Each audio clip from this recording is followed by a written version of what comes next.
अभी तक आपने सुना, मुझे तेज़ आवाज़ बिल्कुल भी नहीं पसंद है, बिल्कुल भी नहीं। मुझे तेज़ आवाज़ों से कुछ होने लगता है और तब मैं कुछ कर बैठता हूँ, खुराना के बेटे विक्रम ने कहा। तभी बाहर से गेट टूटने की आवाज़ आई। विक्रम को पता था ये ऋषि है। अब आगे देख तेरा आशिक, इसका चाचा आ गया मरने, विक्रम ने गंदी हंसी हंसते हुए बोला। ऋषि गाड़ी से उतरा और सीधे अमन सौर के साथ अंदर आया। देखा तो मुग्धा, रचना, वसुंधरा को विक्रम के आदमी पकड़े खड़े थे।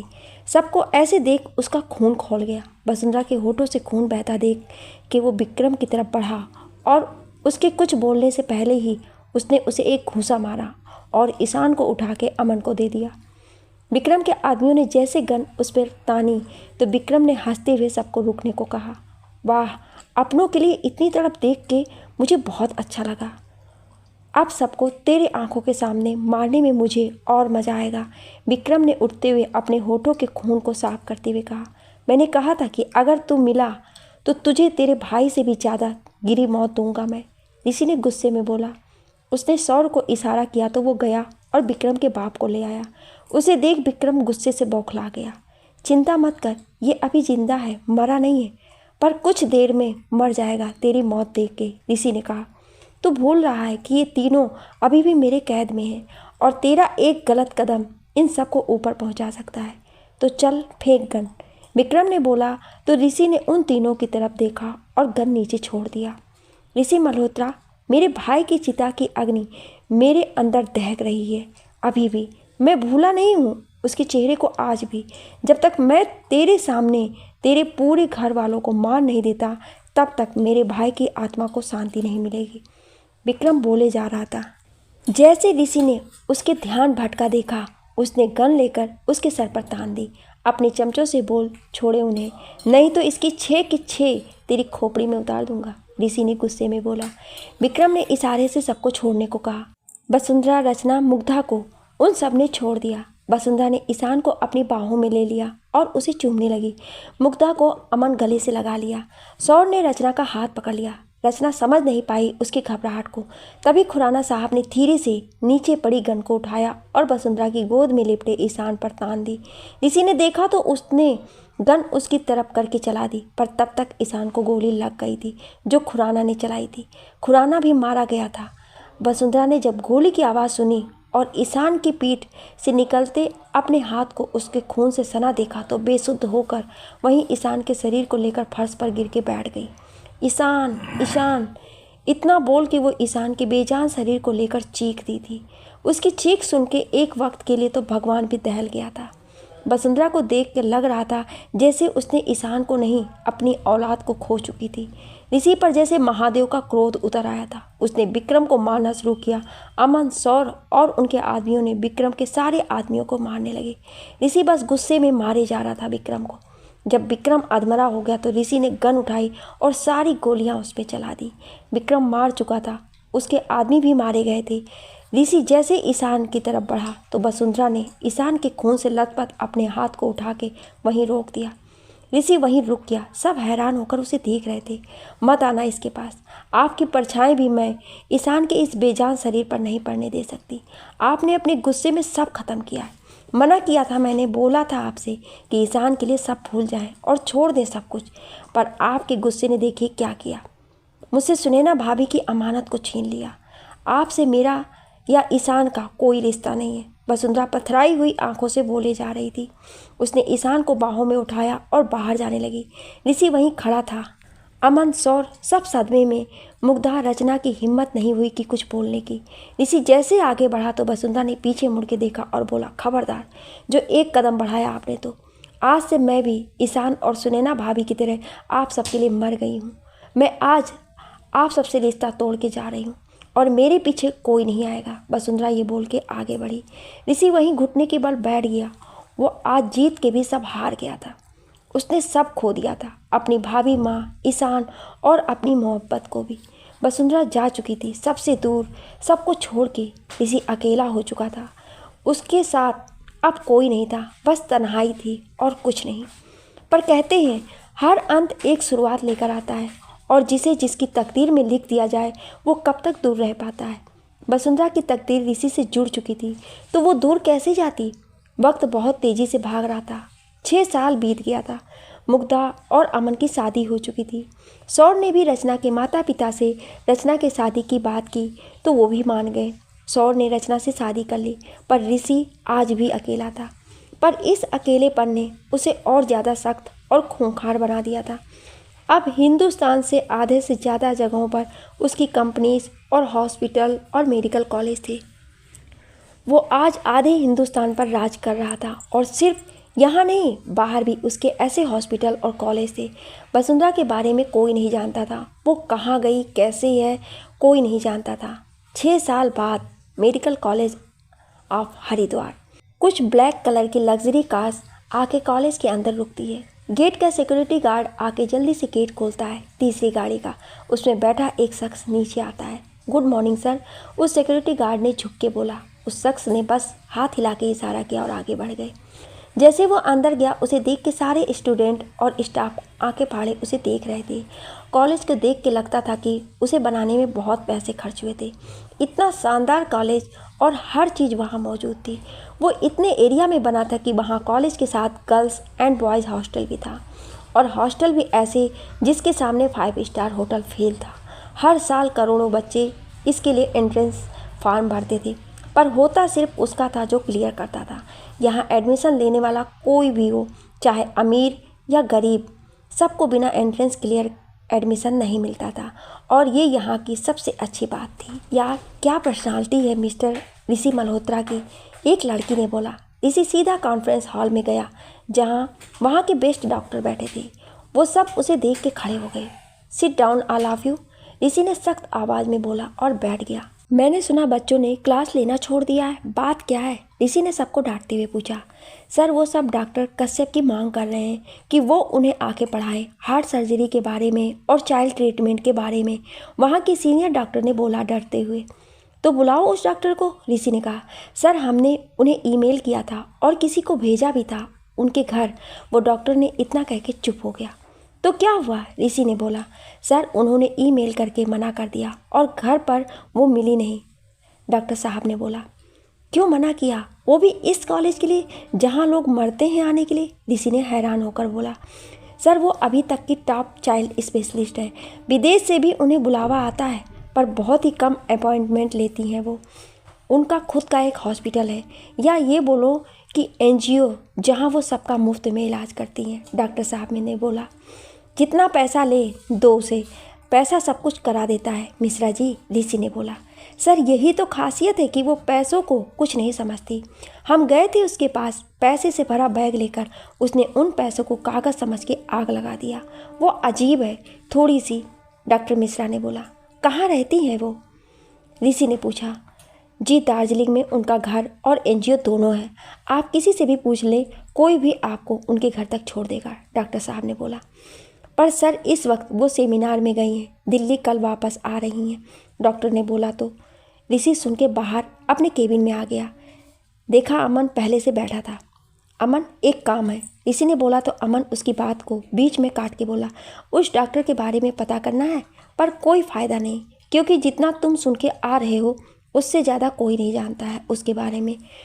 वो किसी सोशल मीडिया पर भी नहीं है, उसकी कोई तस्वीर नहीं है, बस उसकी किताबें अवेलेबल हैं। अमन ये बोल के चुप हो गया।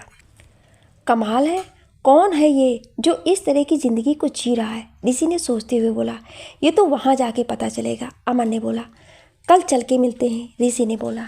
दोपहर का वक्त, दार्जिलिंग। ऋषि अमन और कुछ आदमियों के साथ दार्जिलिंग के पास सिलगिरी में बागडोगरा एयरपोर्ट पहुंचा। ऋषि बाहर आया और अमन के साथ गाड़ी में बैठ गया। कुछ वक्त में वो लोग एक गेस्ट हाउस के सामने थे। ऋषि बाहर आया और अंदर गया। अमन मुग्धा से बात कर रहा था और ऋषि अंदर अपने कमरे में आ गया था।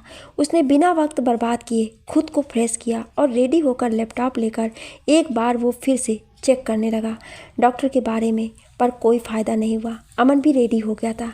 ऋषि नाश्ता रेडी है, यही मंगवा लूँ या बाहर चल के लॉन में खाएगा, अमन ने ऋषि से बोला। नहीं, चल बाहर खाते हैं। ऋषि ने लैपटॉप ऑफ किया और उसके साथ बाहर आ गया। वो जब से आया था उसने पहली बार दार्जिलिंग की खूबसूरती को देखा। वो जब से आया बस डॉक्टर के बारे में सोच रहा था। अमन ऋषि ने जल्दी से नाश्ता किया और निकल गए अपनी मंजिल की तरफ। रास्ते में सुंदर सुंदर चाय के बागान और घुमावदार रास्तों से होते हुए वो काफ़ी दूर निकल आए। किसी ने पूछा तो उसने 1 किलोमीटर के बाद बताया।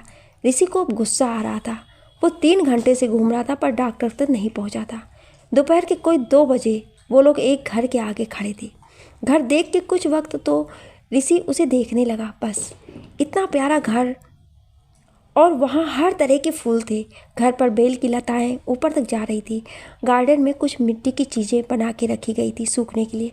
ऋषि, ठीक जगह आए हैं ना हम? मुझे डॉक्टर का कम और माली का घर और किसी मिट्टी की चीज़ों को बनाने वाले का घर लग रहा है, अमन ने बोला। तभी एक औरत बाहर आई। जी, डॉक्टर कश्यप का घर यही है? अमन ने पूछा आगे बढ़ के। जी यही है। आप सब?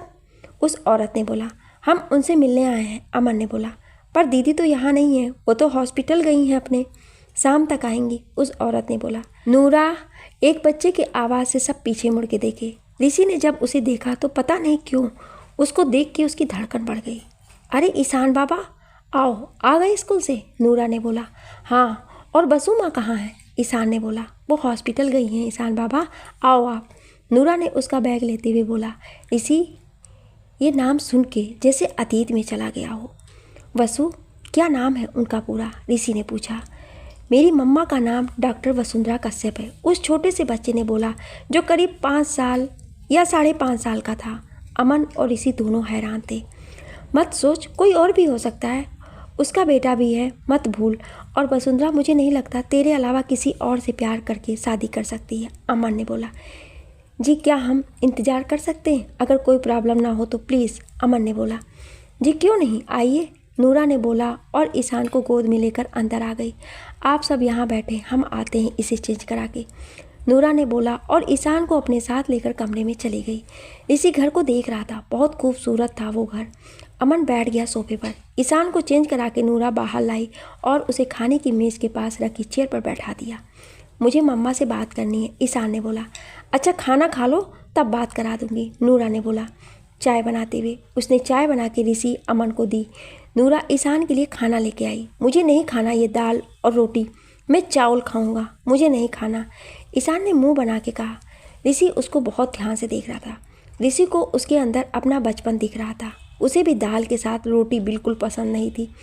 अभी खा लो ईशान, नूरा ने बोला। पर ईशान रेडी ही नहीं हुआ खाने को, तो ऋषि ने उसे मुस्कुराते हुए गोद में उठा लिया। क्या खाना है आपको, बताओ, हम मंगवा देते हैं, ऋषि ने उसके गालों को चूमते हुए पूछा। अमन उसे इतने सालों में आज मुस्कुराते हुए देख रहा था।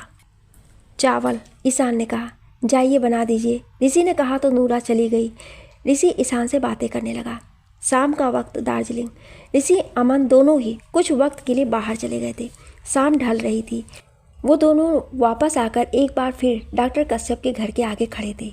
ऋषि के दिल में अजीब सी घबराहट थी, बेचैनी थी। वो बहुत धीरे कदमों से चल के अंदर गया। नूरा रसोई में थी, उसने देखा तो वो बाहर आई।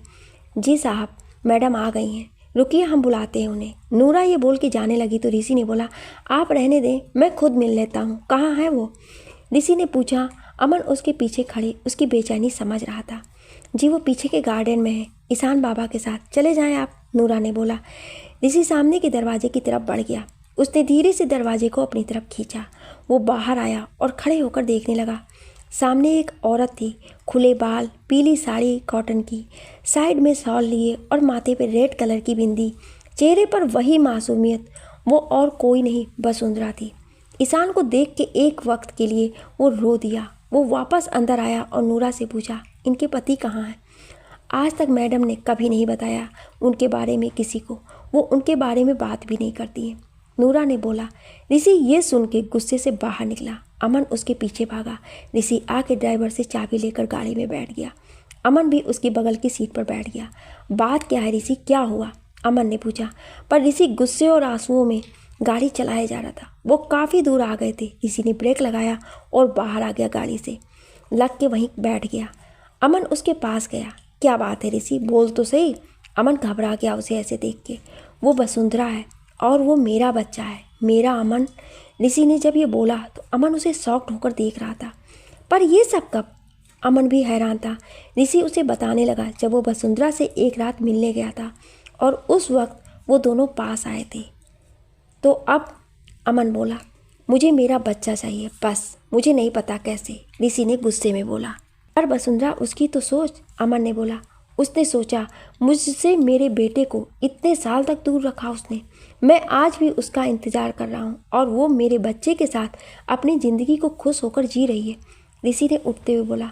क्या करेगा तू? अमन ने पूछा। उन्हें हरिद्वार आना होगा, जैसा कह रहा हूँ वैसा करो बस, वो खुद परसों हरिद्वार में होगी, ऋषि ने बोला और दोनों वापस गेस्ट हाउस आ गए। ऋषि ने अमन को प्लान बताया और रातों रात हरिद्वार से कुछ स्टूडेंट्स को बुलाया। ऋषि की आंखों में नींद नहीं थी, वह सुबह के इंतजार कर रहा था। उसकी आंखों के सामने बस अपने बच्चे का चेहरा था। किसी तरह बस वो रात गुजार रहा था। सुबह के 10 बजे ऋषि का गेस्ट हाउस, वो सारे स्टूडेंट्स वहाँ मौजूद थे। सब रेडी होकर आए तो ऋषि ने सबको सब कुछ समझाया। सारे स्टूडेंट्स कुछ वक्त में वसुंधरा के घर के सामने थे। वो लोग अंदर गए तो वसुंधरा आज घर पर थी। जी बोलिए, वसुंधरा ने उन लड़के लड़कियों को देख के कहा। मैम, हम सब मेडिकल स्टूडेंट्स हैं, आपकी हेल्प चाहिए इसलिए आए हैं। अगर आपके पास कुछ वक्त हो तो क्या हम बात कर सकते हैं? एक लड़के ने बोला। जी बिल्कुल, बैठिए आप सब लोग, वसुंधरा ने बहुत सहजता से कहा। सब आकर बैठ गए। नूरा, चाय नाश्ता ले आओ, वसुंधरा ने बोला। जी बोलिए, क्या हेल्प चाहिए? वसुंधरा ने पूछा। मैम, 2 महीने बाद हमारे एग्ज़ाम है और हमारी पढ़ाई बिल्कुल भी नहीं हुई है। हम सब जिस मेडिकल कॉलेज में पढ़ते हैं वहाँ पर कई महीने से कोई अच्छा प्रोफेसर नहीं आया जो हमें चाइल्ड ट्रीटमेंट के बारे में अच्छे से पढ़ा सके। हमारे डॉक्टर्स आए थे बात करने पर आपने मना कर दिया। प्लीज़ मैम, बस 2 महीने के लिए आ जाएं तो हम सबका फ्यूचर बच जाएगा, एक लड़के ने बोला। मैं आप सबकी प्रॉब्लम समझ रही हूँ पर मेरा एक बेटा है, मैं उसे एक दिन से ज़्यादा खुद से दूर नहीं रख सकती, इसलिए मैंने मना किया था, वसुंधरा ने बोला। मैम प्लीज़, बहुत मुश्किल से यहाँ तक पहुँचे हैं हम, एक लड़की ने बोला। मम्मा जाएंगी, डोंट वरी, ईशान ने बोला। तो सब उसकी तरफ देखने लगे। मैं नहीं जा सकती ईशान, पर मम्मा आप 2 महीने फ्री हो और मैं भी, मेरे सारे एग्ज़ाम आज फिनिश्ड हो गए हैं तो हम चल सकते हैं, ईशान ने बोला। आप जाना चाहते हैं वहाँ? वसुंधरा ने उसे गोद में बैठाते हुए कहा। जी मुझे भी जाना है, ईशान ने बोला। ठीक है, फिर जब आपका मन है तो हम चलेंगे, वसुंधरा ने बोला तो सब खुश हो गए। पर मैं अपनी शर्तों पर काम करती हूँ और इसके लिए मुझे आपके ऑनर से मिलना होगा, वसुंधरा ने बोला। जी मैम, आप वहाँ आ जाएं, स्टूडेंट ने बोला। वो सब कुछ देर बाद कर वहाँ से चले गए। ऋषि खुश था, वो उसी रात हरिद्वार के लिए निकल गया सबके साथ। 2 दिन के अंदर वसुंधरा हरिद्वार आने वाली थी। ऋषि के लिए ये 2 दिन 2 जन्म लग रहा था। उसको समझ नहीं आया कि वो क्या करे। आखिर वो दिन भी आया जब एक बार फिर वसुंधरा ऋषि के सामने खड़ी होने वाली थी। वसुंधरा गाड़ी से उतरती है, ईशान को नूरा के साथ गाड़ी में छोड़ के वो आगे बढ़ती है। सारे स्टूडेंट उसे देख रहे थे। वो बच्चे जो मिलने आए थे वो सब उसे वहीं रिसेप्शन पर मिल गए। सारे डॉक्टर खड़े थे उसके स्वागत के लिए। डॉक्टर मिश्रा आगे आए और उसे कॉन्फ्रेंस रूम में ले गए। मैम बैठो, मैं सर को बुला लाता हूँ, मिश्रा जी ने बोला। वसुंधरा वहीं बैठी इंतजार कर रही थी। वो उठी और एक पेंटिंग को देखने लगी। ऋषि अंदर आया और खड़ा हो गया उसके पीछे। Good morning miss Kashyap. Rishi की आवाज़ सुन के वसुंधरा जैसे जम गई। उसने धीरे से अपना चेहरा उसकी तरफ मोड़ा और हैरान आंखों से उसकी तरफ देखने लगी। ऋषि उसे देख रहा था। बस 7 कदमों का फासला था दोनों के बीच में। वसुंधरा खड़ी ऋषि को देख रही थी। इतने सालों बाद ऋषि उसको देख रहा था। उसकी नज़रों में सब था, मोहब्बत, दर्द, गुस्सा, सब, पर बोल कुछ नहीं रहा था। वसुंधरा पत्थर बनी खड़ी थी। उसका ध्यान तब टूटा जब ऋषि उसके पास आके उसके बगल की चेयर को खींच के उसको बैठने को कहता है। वो आंखों को नीचे किए बैठ गई। उसके दिल में गुस्सा था पर उसने उसे उस वक्त नहीं दिखाया। ये हमारे कॉलेज का ज्वाइनिंग पेपर है और उसके नीचे बॉन्ड है 2 महीने का, आप पढ़ के साइन कर सकती हैं, ऋषि ने उसके पीछे खड़े हुए बोला। मुझे पढ़ने की ज़रूरत नहीं है, पर सॉरी, मैं सिर्फ अपने शर्तों पर काम करती हूँ और अगर आप मानने को रेडी हैं तो ही मैं काम करने को तैयार हूँ, वरना मैं जा रही हूँ, वसुंधरा ने पेपर को देखते हुए बोला। मुझे हर शर्त मंजूर है, आपकी जो भी शर्त हो मिश्रा जी से बता दें, सब पूरी होंगी, ऋषि ने दीवार से लग के बोला। वसुंधरा को देर हो गया था तो ईशान ने उसे फ़ोन कर दिया। वसुंधरा ने फ़ोन देखा तो ईशान का फ़ोन था। ठीक है तो मैं चलती हूँ, वसुंधरा इतना बोल के उठ के जाने लगती है, पर ऋषि उसको पीछे से पकड़ के उसके दोनों हाथों को उससे लिपटा के खड़ा हो जाता है, उसके चेहरे से खुद के चेहरे को छू के। बसु, बहुत प्यार करते हैं हम आपसे, आज भी सिर्फ आपका इंतज़ार था हमें। पर जब मैंने ईशान को देखा तो गुस्सा आया आप पर, बहुत गुस्सा आया। मैं अब सिर्फ एक चीज़ चाहता हूँ कि आप मुझे मेरा बच्चा दे दें। आपको जहाँ जाना है जाएं, आप फ्री हैं। ऋषि के इतना बोलने पर वसुंधरा उसकी तरफ मुड़ी। ऋषि देखता है, उसकी आंखों से आंसू बह रहे हैं। आप ईशान को छीन चुके हैं मुझसे। इस पे सिर्फ मेरा हक है। मैं ईशान को आपको नहीं दे सकती।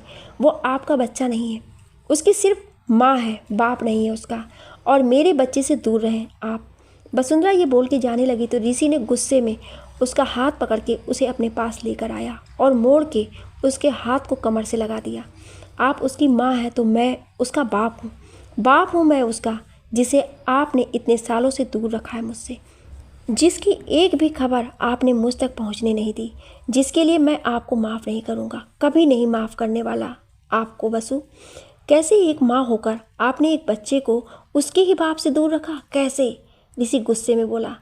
कैसे बाप? कौन सा बाप? आपने मुझसे शादी की ही नहीं है। आप बस एक रात मेरे पास आए थे और उससे ज़्यादा कुछ नहीं है। और रही बात मेरे बच्चे को आपसे दूर रखने की, तो मैं एक खूनी दरिंदे को अपनी औलाद नहीं दे सकती बलि चढ़ाने को अपने गुस्से और शांति के लिए। मैं आप तक उसे पहुंचने भी नहीं दूंगी ऋषि मल्होत्रा। वसुंधरा के आंखों में भी गुस्सा था। मैं उसे लेकर रहूँगा, ऋषि ने उसे खुद से दूर करते हुए बोला। आप चाहे अब तक जितनी भी लड़ाई जीते हो मिस्टर मल्होत्रा, पर इस बार मत भूलना कि आप एक माँ के सामने खड़े हैं, जिसके सामने भगवान भी हार जाता है। वसुंधरा ने उसकी आंखों में देख के कहा। और तुम भी मत भूलना कि तुम एक बाप के सामने खड़ी हो, जो कितनी भी मुसीबत आए पर अपने बच्चों को तक वो मुसीबत नहीं आने देता है, जिसके सामने बड़े से बड़ा योद्धा भी हार जाता है, ऋषि ने कहा। वसुंधरा वहाँ से अपना बैग लेकर चली गई।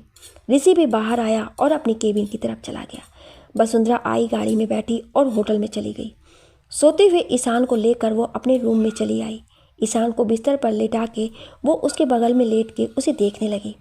उसे वो रात याद आई जब ऋषि उसके घर आया था। फ्लैशबैक। ऋषि अपना सर वसुंधरा की गोद में रख के लेटा था। ऋषि, आपको जाना नहीं है क्या? वसुंधरा ने उसके बालों को सहला के बोला। पर ऋषि ने सुन के अनसुना कर दिया और मुड़ के अपने दोनों हाथों से उसके कमर को कस के पकड़ के लेट गया।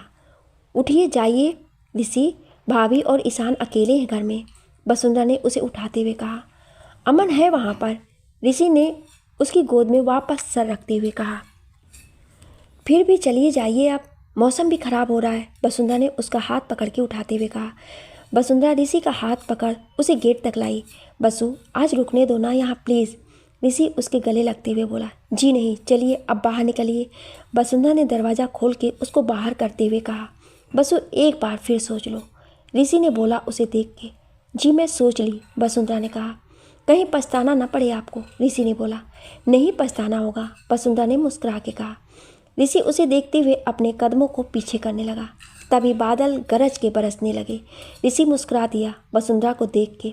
ऋषि, अंदर आए, भीग रहे हैं आप, बीमार हो जाएंगे, ठंड लग जाएगी, वसुंधरा ने दरवाजे से हल्के से बाहर आते हुए कहा। नहीं, आप मुझे घर से बाहर निकाल चुकी हैं तो मैं नहीं आ रहा, मैं तो ऐसे भीगने वाला हूँ। अगर तुम चाहती हो कि मैं अंदर आऊँ तो खुद बाहर आके मेरा हाथ पकड़ के अंदर ले आओ, वैसे जैसे निकाला था बाहर, ऋषि ने बारिश से भीगते हुए मुस्कुरा के कहा। वसुंधरा बाहर आई और अपने साड़ी का पल्लू अपने हाथ से अपने सर को ढकते हुए दूसरे हाथ से ऋषि का हाथ पकड़ उसे ले जाने लगी, पर ऋषि उसका हाथ पकड़ उसे अपनी तरफ खींच लिया। ऋषि, बीमार हो जाएंगे, प्लीज़ चलिए।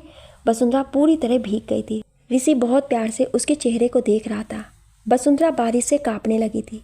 मुझे नहीं पता था बरसात कभी इतनी भी खूबसूरत होती है, ऋषि वसुंधरा के पास आके उसके गालों को अपने गालों से छू के बोलता है। ऋषि ने धीरे से अपना भीगा हाथ वसुंधरा की भीगी कमर पर रखा। वसुंधरा उसके छूने से सिहर उठी और कस के ऋषि के गले लग गई। ऋषि ने वसुंधरा को अपनी बाहों में भर लिया। ऋषि ने वसुंधरा के कंधे पर अपने होठों को रख दिया, जिससे वसुंधरा ने ऋषि को और कस के पकड़ लिया। वसुंधरा झटके से ऋषि से दूर हुई और जाने लगी। ऋषि ने उसका हाथ पकड़ लिया। मत जाओ प्लीज़, ऋषि ने उसे देखते हुए कहा। मुझसे दूर मत जाओ वसु, ऋषि उसके पास आते हुए बोला। उसने वसुंधरा का चेहरा अपनी तरफ किया। वसुंधरा सर झुकाए घबराए हुए खड़ी थी, उसके होंठ कांप रहे थे। ऋषि ने ना जाने क्या सोचा, उसने वसुंधरा के चेहरे को अपने दोनों हथेलियों में भर के उसके कांपते होठों को अपने होठों से शांत कर दिया। वसुंधरा आंखों को बंद किए खड़ी थी। ऋषि उससे दूर हुआ और उसे बाहों में उठा के अंदर ले आया। उसे कमरे में ले आया ऋषि। वसुंधरा उसकी बाहों में, उसके सीने में मुंह छिपाए उसे पकड़ी हुई थी। ऋषि ने उसे बिस्तर पर बैठा दिया। वसुंधरा ऋषि के सीने में मुंह छिपाए बैठी थी। उसकी धड़कनें तेज थी, बहुत, जिसे ऋषि भी महसूस कर रहा था। वो वसुंधरा को अपनी बाहों में लेकर लेट गया। बसु, मैं खुद को रोक नहीं पा रहा हूँ, मुझे जाना होगा। ऋषि ने ये बोला तो वसुंधरा ने उसे कस के पकड़ लिया। जैसे आज वसुंधरा ऋषि पर खुद से ज़्यादा भरोसा कर रही थी। मोहब्बत में आज वो समर्पण कर रही थी।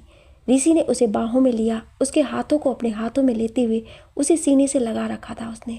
मत करो इतनी मोहब्बत, मुझे नहीं पता मैं कहाँ तक साथ दे पाऊँगा, ऋषि ने धीरे से कहा। वसुंधरा ने धीरे से अपना चेहरा ऊपर किया और धीमी रोशनी में ऋषि के चेहरे के पास आई। उसके चेहरे को पकड़ के बरसात के पानी से भीगे अपने होठों को उसके होठों पर रख दिया। ऋषि की आंखों में आंसू था और वसुंधरा के प्रेम में समर्पण था। आज ऋषि वसुंधरा के रूप में अपनी ज़िंदगी के सुकून को पा गया था। उसने वसुंधरा को अपनी बाहों में भर लिया। वो बरसात ऋषि को वसुंधरा को पास ले आई थी। Present day. वसुंधरा ईशान को बाहों में लिए इन्हीं सब ख्यालों में थी। मम्मा, भूख लगी है, ईशान ने उठते हुए कहा। वसुंधरा के गले में अपनी बाहें डाले। क्या खाओगे बताओ, वसुंधरा ने उसे अपनी बाहों में लिए कहा। गोलगप्पे, ईशान ने मुस्कुरा के कहा। चलो पहले आप मुंह धो लो और चेंज कर लो, फिर चलते हैं बाहर, मैं नूरा को बुला लेती हूँ। वसुंधरा ने ईशान को उठा के नीचे उतारते हुए बोला। ईशान वॉशरूम में गया और मुंह धुल के आया। वसुंधरा ने नूरा को फ़ोन करके बुला लिया था। वसुंधरा ने ईशान को रेडी किया और उसे लेकर बाहर आई तो नूरा भी आ गई थी। वसुंधरा ने गाड़ी बुलाई और ईशान नूरा के साथ उसमें बैठ गई। कुछ देर में वो सब हरिद्वार के बाजार में थे। वसुंधरा ने ईशान को गोद में लिया और नूरा के साथ बाजार में चली आई। ईशान को एक गोलगप्पे के स्टॉल पर ले आई थी वो। नूरा को ईशान के साथ बेंच पर बैठा के वो स्टॉल वाले को गोलगप्पे बोल के उनके पास चली गई। लड़का कुछ देर में गोलगप्पे प्लेट और एक कटोरी में पानी रख के चला गया। वसुंधरा ईशान को अपने हाथों से खिला रही थी। गोलगप्पे खाकर वो सब वहाँ से निकले। ईशान मार्केट के अंदर जो खिलौने देखता उसे लेने को बोलता।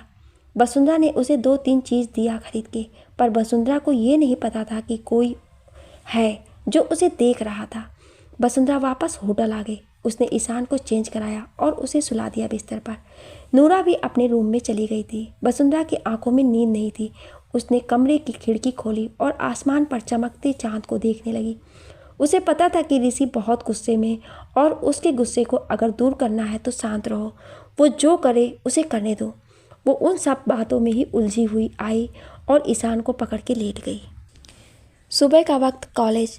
वसुंधरा ईशान को नूरा के पास छोड़ के आई थी। वो कॉलेज आई और सीधा कमरे में चली गई। जब वो अंदर आई तो देखा कि करीब 80 या 90 के करीब बच्चे थे उसमें, और वो रूम कम हॉल ज़्यादा था।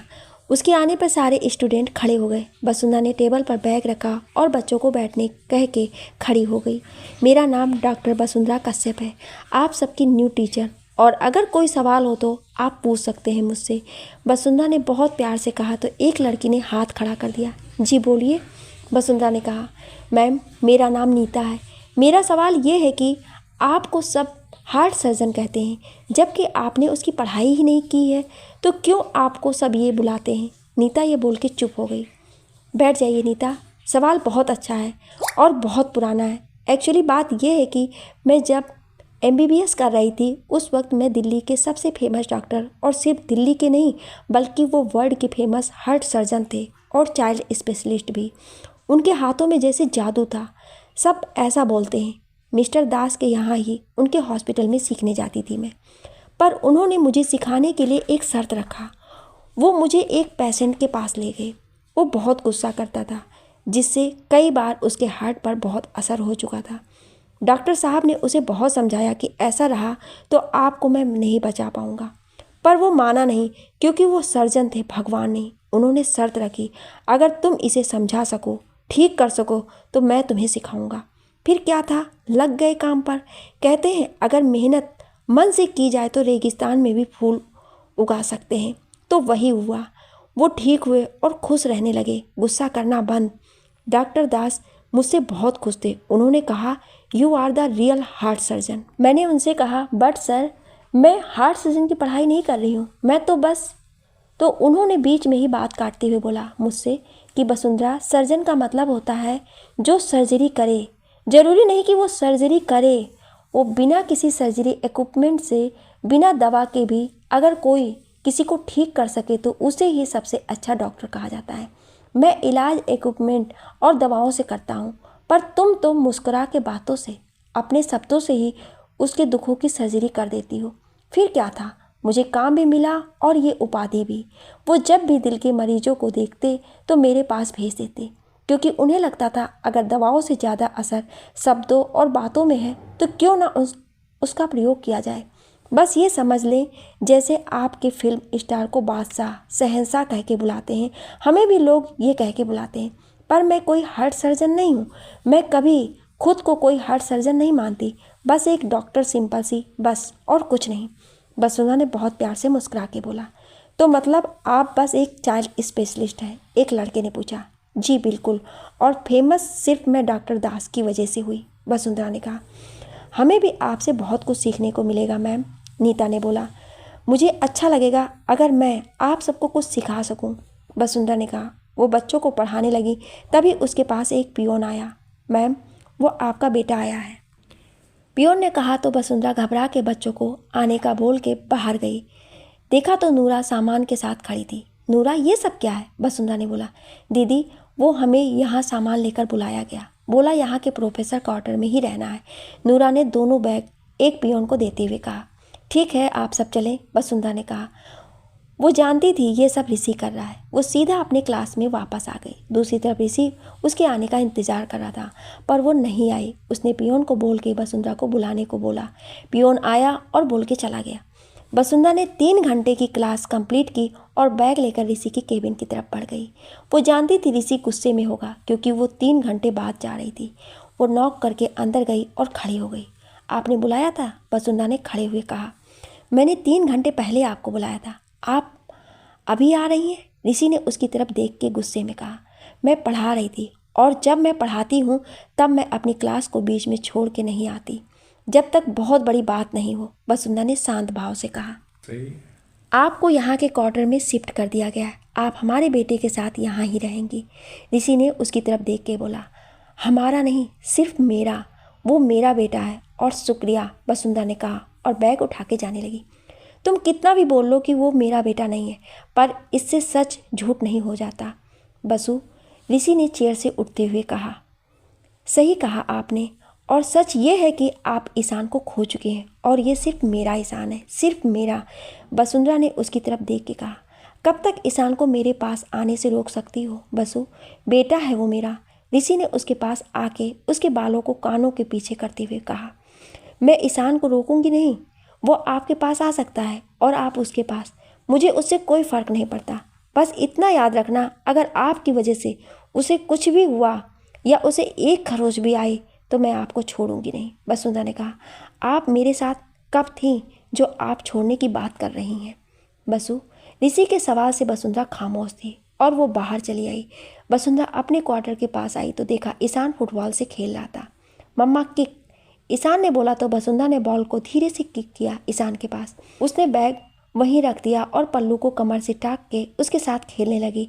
ऋषि खड़ा दूर से देख रहा था। सुबह का वक्त क्लास, वसुंधरा क्लास में पढ़ा रही है और बच्चे बहुत ध्यान से उसे सुन रहे थे। दूसरी तरफ ईशान नूरा के साथ क्रिकेट खेल रहा था। कॉलेज के ग्राउंड में कुछ लड़के भी आ गए थे जिनकी क्लास नहीं थी, वो भी खेलने लगे।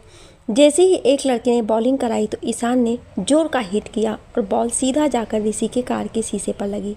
अरे, ये तो ऋषि सर की कार है, एक लड़के ने बोला। तो शीशा था, टूट गया, यहाँ कौन गाड़ी खड़ा करता है वैसे भी, ईशान ने बोला। तब तक ऋषि का ड्राइवर आ गया। किसने तोड़ा ये कांच? उसने गुस्से में बोला। सॉरी अंकल जी, वो गलती से भैया से टूट गया, मैं माफ़ी मांगता हूँ। ईशान ने जैसे ये बोला तो सारे लड़के उसे आंख फाड़े देख रहे थे। अरे शर्म करो, इतने बड़े हो गए हो, अकल नाम की चीज़ नहीं है, ऐसे कौन खेलता है? अरे खुद तो निकलोगे, साथ में हमारी नौकरी भी ले डूबोगे, ड्राइवर ने बोला और चला गया। लड़के ईशान को घूर के देख रहे थे। ऐसे मत देखो, मैं छोटा हूँ ना, इसलिए वो भरोसा नहीं करते कि मैंने इतना अच्छा शॉट मारा, इसलिए मैंने आपका नाम लिया। आओ खेलें। ईशान ने बैट को लेते हुए कहा। इस बार फिर बॉलिंग कराया गया और इस बार जब शॉट लगा तो सीधा मिश्रा जी के घर की खिड़की का कांच तोड़ते हुए उनके डाइनिंग टेबल पर रखे बर्तन को तोड़ते हुए रुकी बॉल।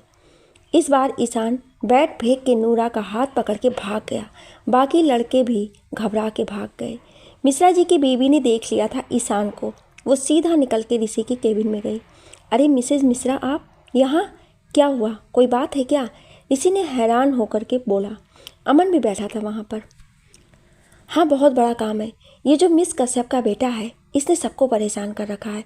मेरे क्वार्टर की खिड़की का कांच के साथ साथ उसने टेबल पर रखे सारे कांच के बर्तन भी तोड़ डाले जो आज ही मैंने निकाला था, और साथ में आपकी गाड़ी का कांच भी फोड़ दिया है उसने। मिश्रा जी की बीवी ने गुस्से में बोला। मिसेज मिश्रा थोड़ा चिड़चिड़ी स्वभाव की थी, उन्हें गुस्सा बहुत जल्दी आता था। लो पिताजी, शुरू हो गई आपके बेटे की शिकायत आना, निपटाओ अब, अमन ने धीरे से हंसते हुए कहा। अच्छा, आप शांत बैठें, मैं अभी डॉक्टर कश्यप को बुलाता हूँ, ऋषि ने बोला तो मिसेज मिश्रा आके बैठ गई गुस्से में। ऋषि ने पियोन को बुला के वसुंधरा को बुलाया और बोला बहुत ज़रूरी है। पियोन गया और वसुंधरा को बुला लाया। वसुंधरा ने नॉक किया तो ऋषि ने अंदर आने का कहा। वसुंधरा आई और खड़ी हो गई। बैठिए वसुंधरा, ऋषि ने कहा। जी क्या बात है, आपने ऐसे बुलाया? वसुंधरा ने कहा। अरे वसुंधरा जी, आपके बेटे ने मेरे घर के कांच तोड़ दिया, डाइनिंग टेबल पर रखे कांच के बर्तन तोड़ दिए और इनकी गाड़ी की कांच भी। और आज सुबह जब मैं बाहर नाश्ते की प्लेट लेकर खा रही थी तो उसने फुटबॉल मारी जो मेरी प्लेट से आके लगी और सारा नाश्ता गिर गया मेरे ऊपर। और सॉरी बोलने की बजाय वो हंसते हुए उस लड़की के साथ भाग गया। मिसेज मिश्रा ने बोल के ख़त्म किया तो वसुंधरा ने कहा, रुकिए, मैं उसे बुलाती हूँ, आप शांत हो जाएं। ऋषि मुस्कुरा रहा था। आज एक पिता की तरह ना सही, पर उसे अपने बेटे की शिकायत सुनने को मिल रही थी। कुछ देर में ईशान नूरा के साथ आया। ऋषि ईशान को देखकर भावुक हो गया। ईशान मिसेज मिश्रा को देख के समझ गया था कि वो उसकी शिकायत करने आई हैं। ईशान इधर आओ, वसुंधरा ने कहा तो ईशान उसके पास गया और खड़ा हो गया। आंटी जी क्या कह रही हैं? आपने उनके क्वार्टर का कांच और बर्तन तोड़ डाले और सर की कार का कांच भी, ये सब सही है क्या? आपने किया ऐसे? वसुंधरा ने उसे देख के पूछा। नहीं मम्मी, मोटी आंटी के बर्तन मैंने नहीं तोड़ा, वो तो बॉल ने तोड़ा, ईशान ने अपनी मीठी आवाज़ में बोला। अमन ने सुना ईशान ने मिसेज मिश्रा को मोटी कहा है तो वो जोर से हंस दिया। ऋषि भी मुस्कुरा दिया, उसे मज़ा आ रहा था। वसुंधरा हैरानी से मिसेज मिश्रा की तरफ देखने लगी। देखा इसको, हद है, ऐसा शैतान बच्चा, बाप रे, अरे कैसा साफ झूठ बोल रहा है, मिसेज मिश्रा ने और गुस्सा होते हुए कहा। मिसेज मिश्रा सॉरी, मैं समझा देती हूँ इसे, वसुंधरा ने कहा और ईशान को देख के बोली। ईशान, गलत बात बेटा, चलो माफ़ी मांगो अभी इसी वक्त, वसुंधरा ने कहा तो ईशान ने कान पकड़ के बोला, सॉरी, आज के बाद नहीं होगा ऐसा। ईशान के ऐसे बोलने पर मिसेज मिश्रा शांत हो गई। ठीक है, कोई बात नहीं, मिसेज मिश्रा ने कहा। नूरा, ईशान को ले जाओ, वसुंधरा ने कहा तो नूरा उसे लेकर बाहर ले जाने लगी तो ईशान दरवाजे पर रुका और पीछे मुड़ के देखा। थैंक यू मोटी आंटी जी, और इतना बोल के वो भाग गया। अमन जोर से मुंह पर हाथ रखे हंस दिया। देख रही हैं आप, कैसा लड़का है आपका, पता नहीं ये ऐसा है तो इसका बाप कैसा होगा। बाप पर ही गया है लगता है, बाप भी इसी की तरह होगा, तभी आपने छोड़ दिया होगा, बदतमीज कहीं का। इतना बोलते ही वसुंधरा उन पर चिल्ला पड़ी। खबरदार, जो एक लफ्ज़ भी दोबारा ईशान के फादर के बारे में आपने बोला तो वो सबसे अच्छे पिता हैं। आप जानती क्या हैं उनके बारे में जो इस तरह बोल रही हैं? आपका नुकसान हुआ है मैं भर दूंगी, पर मेरे बेटे और उसके पिता के खिलाफ दोबारा मत बोलिएगा, वरना मेरा जो हाथ आज नहीं उठा वो अगली बार ज़रूर उठ जाएगा। वसुंधरा इतना बोल के गुस्से में बैग लेकर चली गई। ऋषि, अमन दोनों ही वसुंधरा को देख रहे थे। मिसेज मिश्रा भी चली गई। इसे सुन के लगता है आज भी तुम उसके दिल में जिंदा हो ऋषि, वो आज भी अपने दिल से तुम्हें निकाल नहीं पाई है। मुझे लगता है तुम्हें सोचना चाहिए, अमन ने बोला और चला गया। ऋषि बैठा सोचने लगा। रात का वक्त, वसुंधरा का क्वार्टर। वसुंधरा खाना बना के मेज पर रखती है, तभी उसके दरवाजे पर दस्तक होती है। नूरा जाके गेट खोलती है। सामने मुग्धा और रचना खड़े होते हैं। जी आप लोग? नूरा उनसे पूछती है। डॉक्टर वसुंधरा है? मुग्धा ने पूछा। जी आइए, नूरा ने कहा और अंदर ले आई दोनों को। वसुंधरा ने जब दोनों को देखा तो हैरान हो गई। अब देखती रहोगी वसु दीदी, गले नहीं लगाओगी हमें? रचना ने आंसू लिए आंखों में बोला। वसुंधरा ने अपनी बाहों को फैला दिया। रचना भाग के उसकी गले से लग गई। वसुंधरा भी उसे बच्चों की तरह अपनी बाहों में लिए रही। वसुंधरा जब उससे दूर हुई तो मुग्धा उसके गले लग गई। मुग्धा मुस्कुरा के उससे दूर हुई। अच्छा ये बताओ, मुग्धा का तो समझ आता है कि उन्होंने अमन जी से शादी किया होगा, पर तुमने किससे शादी कर ली? कौन है जो तुम्हें झेल रहा है मेरे बाद? वसुंधरा ने बोला तो मुग्धा हंस दी जोर की और रचना ने मुंह बना लिया। बता दूं भाभी जी को किससे शादी हुई है आपकी? मुग्धा ने कहा तो वसुंधरा उसकी तरफ हैरानी से देख रही थी। भाभी मतलब सौर से शादी हुई है रचना की। कैसे? और सौर ने शादी कैसे कर ली तुमसे? वसुंधरा की इस बात पर रचना उसे बुरा सा मुंह बना के देखने लगी। मम्मा, ईशान रचना और मुग्धा को अजीब से देख रहा था और रचना मुग्धा दोनों ईशान को देख के हैरान थे। वसुंधरा गई और ईशान को गोद में उठा के पास ले गई। वो दोनों खड़ी और अभी भी उसे देख रही थी। बसुद्दी, ये कौन है जो आपको मम्मा कह रहा है? रचना ने बोला। ये मेरी मम्मा है, तो मैं इन्हें मम्मा नहीं कहूँगा तो क्या कहूँगा? ईशान ने कहा। ये मेरा बेटा है रचना। ईशान, वसुंधरा ने कहा तो दोनों उसकी तरफ देख रही थी। आपका बेटा? पर आपकी शादी कब और कैसे? मुग्धा ने बोला। वो सब बातें बताऊंगी, आओ पहले खाना खा लो। वसुंधरा ने ईशान को चेयर पर बैठाते हुए कहा। सबने साथ में बैठ के खाना खाया और वसुंधरा ईशान को सुला के नूरा को उसके पास छोड़ के रचना और मुग्धा के पास आ गई। तो अब बताओ, मुग्धा ने कहा। वसुंधरा ने दोनों को देखा और अब तक की सारी बातें बता दी। रचना और मुग्धा दोनों उसे शांत बैठे देख रही थी। वसुंधरा ने जब उनकी तरफ देखा तो दोनों को अपनी तरफ ऐसे देख के वो समझ गई कि उनके दिल में बहुत सवाल है। तो क्या आपने ईशान को कभी ऋषि के बारे में नहीं बताया? रचना ने पूछा। नहीं, उसकी ज़रूरत नहीं है, वसुंधरा ने कहा। पर जो भी हो, ईशान के पिता हैं दीदी, रचना ने बोला। नहीं है वो कुछ उसके, वसुंधरा ने बोला। आप कुछ भी बोले दी, पर इस बात को झुठला नहीं सकती हैं आप कि आज अगर दोबारा ईशान आपको मिला है तो वो सिर्फ ऋषि जी की वजह से। आप जो भी कहें, पर ऋषि जी ईशान के पिता हैं, उनका भी है हक उस पर। रचना के इतना बोलने पे वसुंधरा ने बोला, कोई हक नहीं है उनका उस पर, वो सिर्फ मेरा बेटा है। सब कुछ छीन लिया उन्होंने मुझसे, अब मैं ईशान को नहीं दे सकती उन्हें। वसुंधरा के इतना कहने पर मुग्धा बोल उठी। बसु, अगर आपने ईशान को खोया तो ऋषि ने भी तो अपनी माँ समान भाभी को खोया, ईशान को खोया। तुम तो चली गई उन्हें छोड़ के, पर वो आज भी वही है तुम्हारा इंतज़ार करते हुए। बसु, तुम्हारे पास ये ईशान था पर उनके पास कुछ नहीं, अकेले थे वो। हम तक को अपनी ज़िंदगी से दूर रखा था, कुछ नहीं था उनके पास। बसु, पता नहीं कितने ही रातें उन्होंने जाग के बिताई, खुद को काम की आग में झोंक दिया। वो बहुत बड़ा आदमी बना, बहुत भीड़ लग जाती है जहाँ पहुँचते हैं वो, पर उस भीड़ में भी आज वो अकेले हैं। बसु, तुम्हें तो वापस ईशान मिला जीने के लिए, पर उन्हें क्या मिला? बसु, कुछ नहीं। आज भी ऋषि अकेले हैं। बसु, सोचो बसु, क्या जो तुमने किया और जो कर रही हो वो ठीक है क्या? मुग्धा ने बोला और रचना के साथ बाहर निकल आई। वसुंधरा वहीं बैठी आंखों में आंसू लिए सोच रही थी। वो आंसू पोंछ के उठ गई। देखा तो ईशान को नूरा कहानी सुना रही थी। उसके दिल में जाने क्या आया, उसने ईशान को गोद में उठा लिया और बैठ गई बिस्तर पर। नूरा को भी बैठने को कहा। नूरा, ईशान आपसे कुछ कहना चाहते हैं। मुझे नहीं पता बेटा कि आप मुझे इसके बाद क्या समझेंगे, पर अब ये बताना ज़रूरी है। ये बोल के वसुंधरा ईशान को सब कुछ बताती है अपनी बीती ज़िंदगी के बारे में। मतलब दीदी, ऋषि जी ईशान के पिता हैं? नूरा ने कहा। जी नूरा, ईशान आप क्या अपनी मम्मी से नाराज़ हैं? वसुंधरा ने उसके चेहरे की तरफ देख के बोला। नहीं मम्मा, मैं आपसे कभी नाराज़ नहीं हो सकता। आप तो मेरी सबसे अच्छी मम्मा हो, पर क्या मैं पापा से मिल सकता हूँ अगर आपकी परमिशन हो तो? ईशान ने कहा तो वसुंधरा ने हाँ में सिर हिला दिया, उसे सीने से लगा लिया। ईशान को सुला के वो खिड़की के पास खड़ी हो गई। आज उसका दिल कुछ हल्का था। कुछ देर के बाद वो भी आके ईशान के पास लेट गई। सुबह का वक्त, वसुंधरा का क्वार्टर। वसुंधरा ईशान को जल्दी जल्दी नाश्ता करा रही है। ईशान, खबरदार, आज अगर किसी को परेशान किया और मेरे पास शिकायत आई तो? वसुंधरा ने उसका मुंह साफ कराते हुए कहा। आप शाम को आइसक्रीम खिलाओगे तो? नहीं करूँगा, ईशान ने बोला। ठीक है, अभी मैं चलती हूँ, वसुंधरा ने कहा और बैग लेकर कॉलेज चली आई। ईशान नूरा के साथ खेलने लगा। ईशान ने जैसे शॉट मारा वैसे ही ऋषि की गाड़ी की कांच टूटा। ऋषि, अमन अभी दोनों ही गाड़ी से उतर कर बस कुछ दूर ही पहुँचे थे। शीशा टूटने की आवाज़ सुन के वो दोनों पीछे मुड़े तो देखा कि शीशा फिर टूट गया था।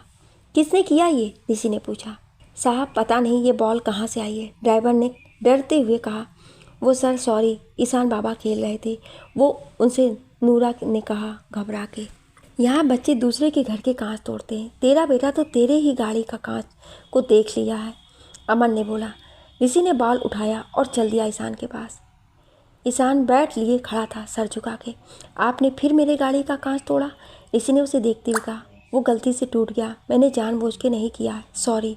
बसु मम्मा से मत बोलना वरना वो आज मेरी आइसक्रीम कैंसिल कर देगी, प्लीज़। ईशान ने उसकी तरफ देख के मासूमियत से कहा। हाँ, अगर मैं आपको आइसक्रीम खिलाऊं तो क्या आप मुझसे दोस्ती करोगे? ऋषि के बोलने पे ईशान मुस्कुरा दिया। हाँ क्यों नहीं, ईशान ने अपना हाथ बढ़ा के कहा। ऋषि ने उसका हाथ पकड़ के उसे सीने से लगा लिया। ईशान भी उससे कस के गले लग गया। आखिर इतने सालों बाद ऋषि अपने बेटे और ईशान अपने पिता के सीने से लग रहे थे। ऋषि ने ईशान को गोद में उठाया और दूसरी गाड़ी में उसे बैठा के ड्राइवर से चाबी लेकर चला गया। दूसरी तरफ वसुंधरा सब देख रही थी पर कुछ नहीं बोली। ऋषि ईशान को लेकर हरिद्वार के सबसे फेमस आइसक्रीम शॉप पर आया। तो कौन सी आइसक्रीम खाओगे? ऋषि ने उसे चेयर पर बैठाते हुए कहा। टूटी फ्रूटी और पिस्ता मेरा फेवरेट, ईशान ने मुस्कुरा के कहा। ये तो मेरा भी फेवरेट है, ऋषि ने कहा। उसने शॉप वाले को बुलाया और ऑर्डर कर दिया। ईशान बैठ के ऋषि को वसुंधरा, नूरा और अपने बारे में बताने लगा। शॉप वाला लाया और ऑर्डर रख दिया। ऋषि ईशान को खुद अपने हाथों से खिलाने लगा और ईशान बोले जा रहा था। ऋषि उसे लेकर मॉल में आया, दोनों ने मूवी देखी, पिज्ज़ा खाया, बर्गर खाया, पर ईशान को संभालना बहुत मुश्किल था। वो सोचने लगा वसुंधरा कैसे संभाल लेती है इस शरारती को।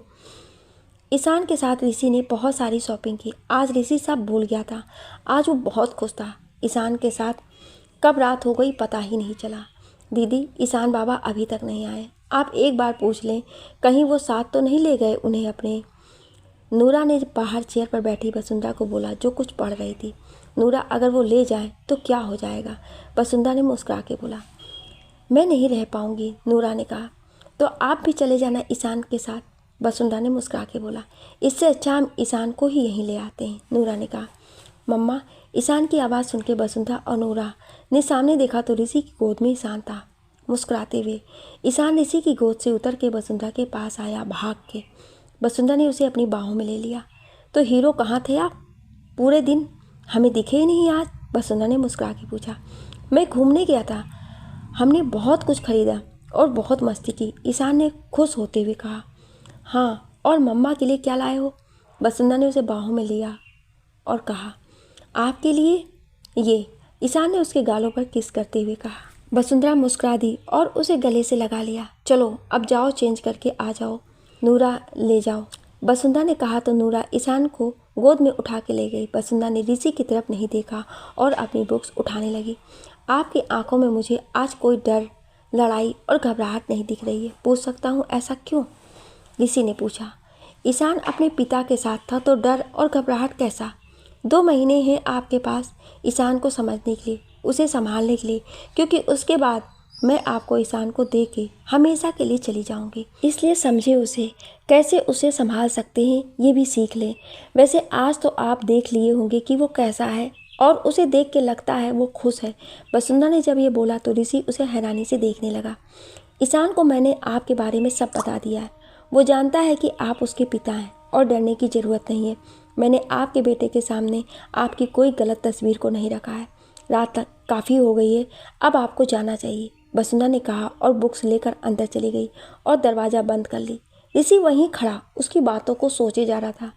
ऋषि गाड़ी के पास आया, उसमें रखे सारे सामान को देखा और चला गया गाड़ी लेकर वापस। क्या ऋषि वसुंधरा को फिर एक बार जाने देगा ऐसे? क्या वसुंधरा फिर से ऋषि से दूर हो जाएगी? जानने के लिए सुनिए अगले भाग में।